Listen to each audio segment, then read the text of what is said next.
On leaving, if I was leaving a bar, I always like to have a look at it, drive down to the tip head, have a look at it.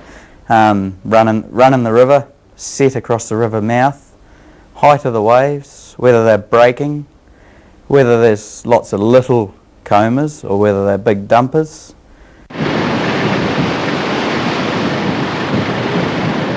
The decision to cross the bar at the start of a voyage is much easier to make than the decision to come back in, and it's much less final.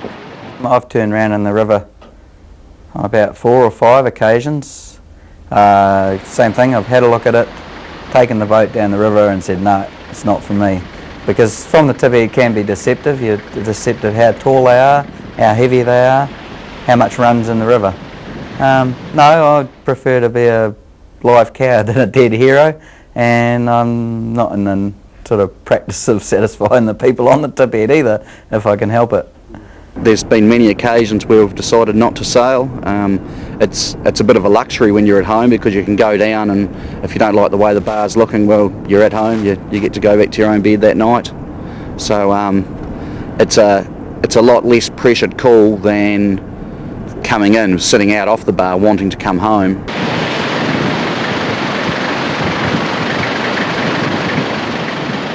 Even so, there can be subtle pressures on you, the skipper, when you're making the decision to go out. Certainly if you want to be fishing, you don't want to be locked in port too many days, so you might decide to push it a bit and sail when the bar's a bit rough, to get out so you're not trapped in port, so to speak.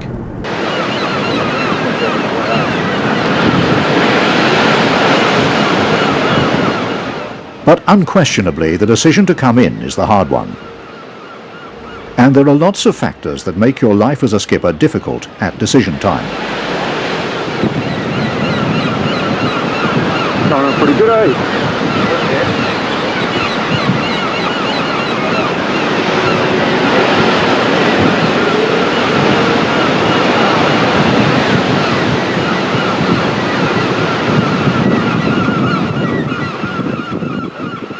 When I'm coming in, it's a bit harder because you can't get a physical picture of it, so you have to use the other things. You take into account the swell you've had during the trip, the swell you've got at the moment, and quite often you get a ground swell that you can't actually, it's not noticeable, but if you look at your sounder, we use the sounder a lot, the sounder soon tells you how much actual measurement of lift there is, whether it's 2 metres or 3 metres or 2.5. And then there's the other things like people on the tip heads. If there's a heap of people there, it's marginal. Yeah, it's a bit ghoulish really, but it's a bit like motorsport. People tend to go to the corner where the accidents are, and that's the same with the tip heads. If you see a lot of headlights there at night time, probably don't even try it, because it means the bar is marginal, because they have basically the number of people on the tip head are there here to watch an accident.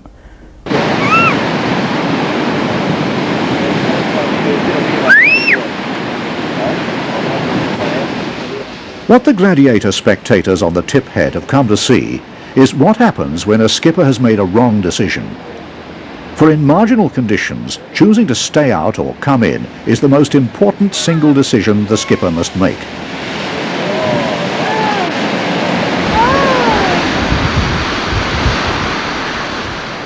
But it's just then, in marginal conditions, at the end of a hard-working voyage with a freezer full of fish, that the skipper is under the greatest pressure, professionally and personally. When you get to the bars and you see that they are cracking, and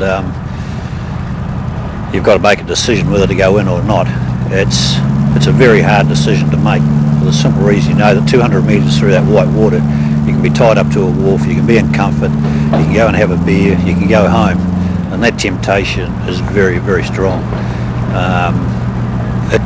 It takes a lot to override it and say, no, we're not going in, we're staying out. I think it's something that a lot of people don't do enough.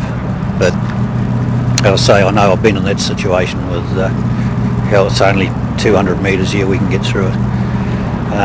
The old rule, in doubt, stay out. If in doubt, stay out. Yeah, it's definitely, but it does take a lot of doing.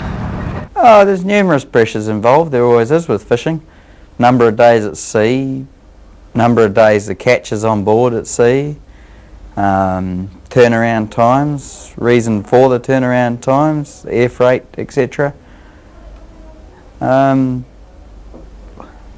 Fuel, weather, either previous or coming weather. Like sometimes it may be going to get worse, so you have to weigh up how much fuel you've got left, whether you can stand out for another blow. Yeah, there's a few factors involved.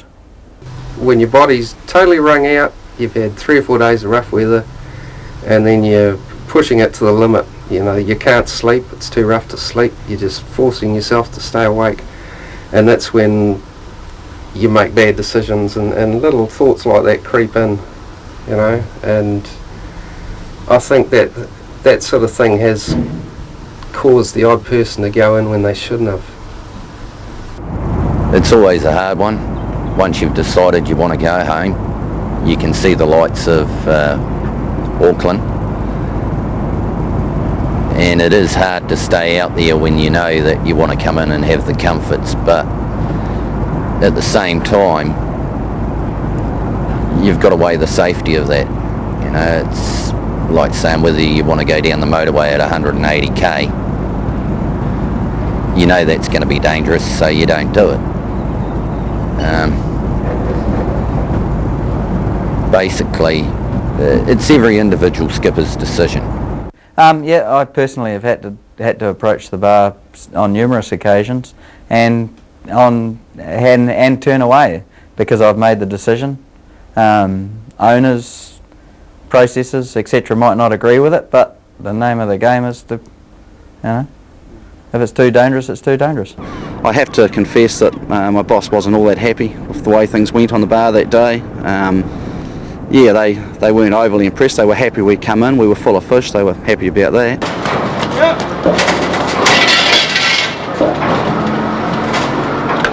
The important thing everybody needs to remember here is that a case of fish has no value to anybody until it's landed at the wharf. It's worth nothing floating about in the tide.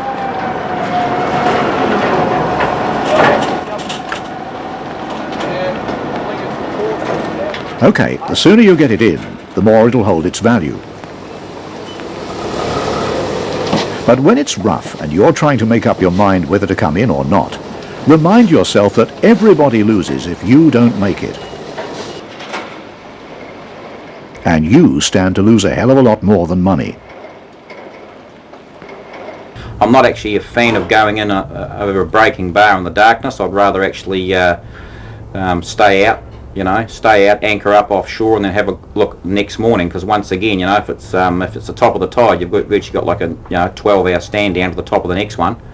So which is a good, you know, which can sometimes be a good night's sleep. Because if the bar's been quiet, if the bar's unworkable, you've normally had a pretty tough time coming up the coast. That particular crossing, my first one, there was a guy I was fishing alongside in a smaller boat, and he chose to stay out there, and he had an uncomfortable night, but nothing too dangerous. And in hindsight, at the time, I recall thinking that would have been a better option.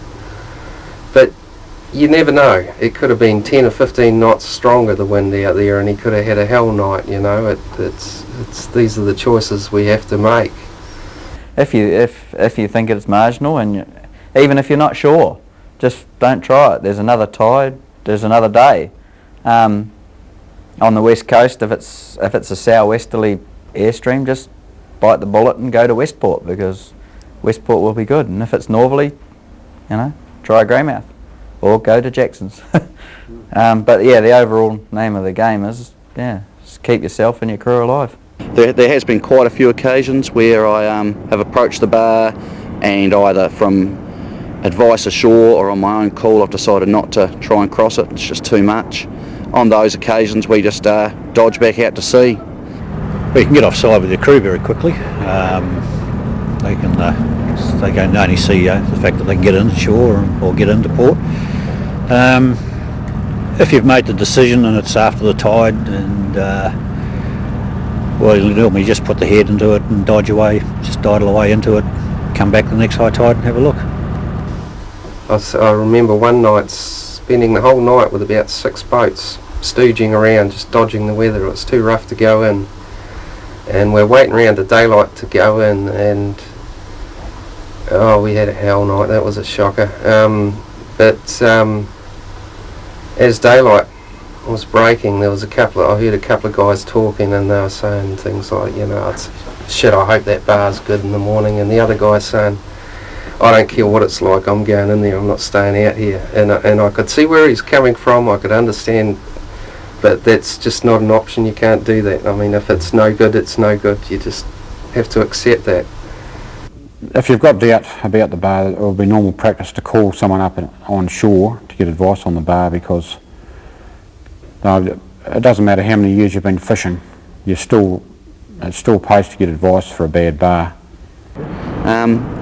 If I'm approaching the bar and I know that it is going to be a bit dodgy or rough, I'll always take advice from ashore. Whether I follow that advice or not is up to me, but I'll always listen.